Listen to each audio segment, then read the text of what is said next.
Ang totoong masayang pamilya ay namumuhay ng payak, tahimik, at magkakasama.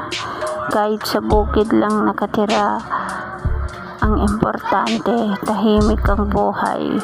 Walang pinoproblemang iba, walang nakatingin, walang nagbabantay sa lahat ng kilos mo sa araw-araw.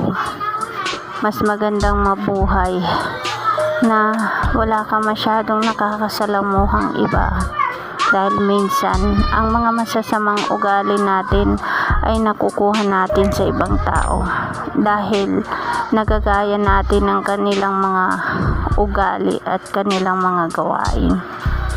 Mas mabuti na lang na gayahin mo na lang at sundin mo na lang kung ano ang payo ng iyong mga magulang sa'yo, dahil yun ang makakabuti.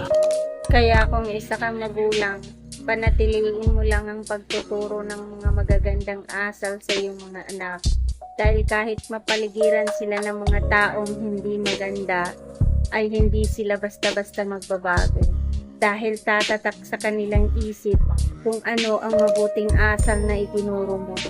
Kaya kung nagustuhan mo ang aking video, please follow and share. Hanggang sa muli.